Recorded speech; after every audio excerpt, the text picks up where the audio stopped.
Leute, heute erzähle ich euch von einem Thema, das viele von euch interessiert, und zwar Prüfungen im LLM-Studium in Deutschland.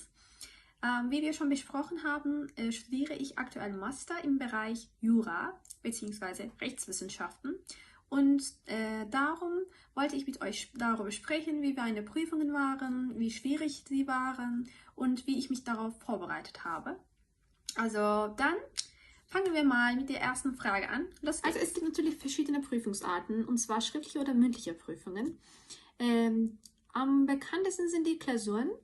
Die Klausuren sind für die internationale Studierende nicht verpflichtend, zumindest an meiner Universität Georg August. Sie sind also ziemlich kompliziert. Man muss vorher viel Zeit investieren, bevor man diese Prüfung probiert, würde ich sagen. Also ihr solltet also einen bestimmten Gutachtenstil beherrschen, ja, und diese Gutachtenstil ist ja sehr zeitaufwendig.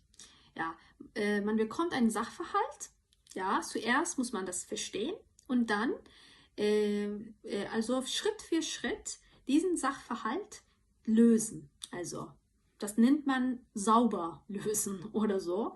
Und das ist echt, also total krasse Methode, aber auch ziemlich kompliziert. Deshalb ja erstmal ein bisschen gucken und andere Prüfungsarten probieren und dann vielleicht, also wenn ihr andere schafft, dann könnt ihr gerne diese Art von Prüfung probieren. Ja, die Alternativen sind die mündlichen Prüfungen, was ich schon gemacht habe. Eigentlich habe ich schon also zweimal mündliche Prüfungen und einmal schriftliche Prüfung probiert. Aber diese schriftliche Prüfung war nicht klassisch, wie ich schon erzählt habe. Das war etwas anderes. Wir mussten keinen Sachverhalt lösen, sondern reine also Fragen beantworten. Also deshalb, das war etwas anderes. Und ich habe auch noch nicht mein Ergebnis bekommen, deshalb möchte ich darüber nichts erzählen.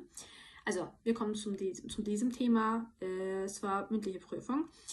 In der mündlichen Prüfung bekommt man also meistens 15 bis 20 Minuten Zeit und manchmal müsst ihr auch einen Sachverhalt lösen. Ja, das habe ich genau gemacht und das ist ziemlich anstrengend, finde ich, so spontan auf Deutsch. Und in 15 Minuten, was also der Professor gefragt hat, musste ich so schnell wie möglich antworten. Und deshalb, also ich würde sagen, dass das auch nicht so einfach ist, aber einfacher als ich gedacht habe.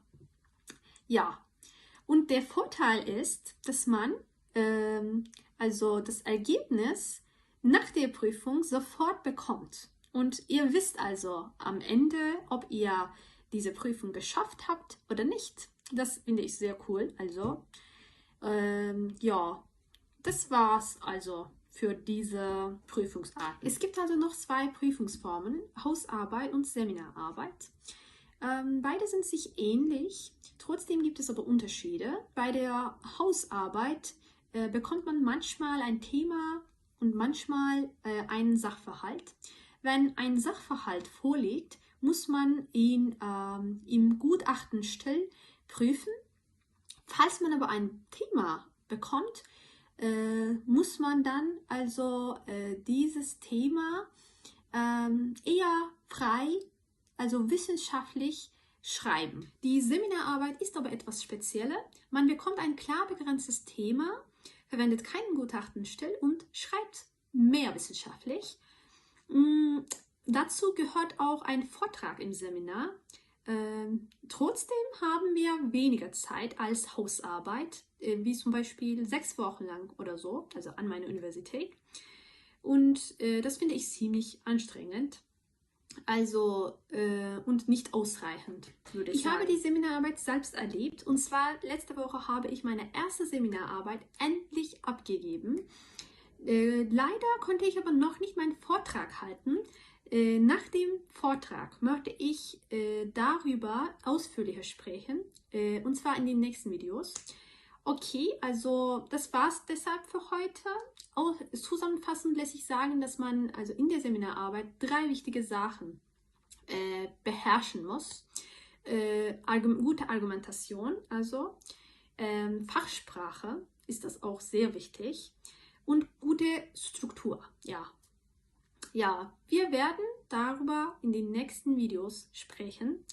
Danke fürs Zuschauen. Also wir sehen uns beim nächsten Mal. Tschüss!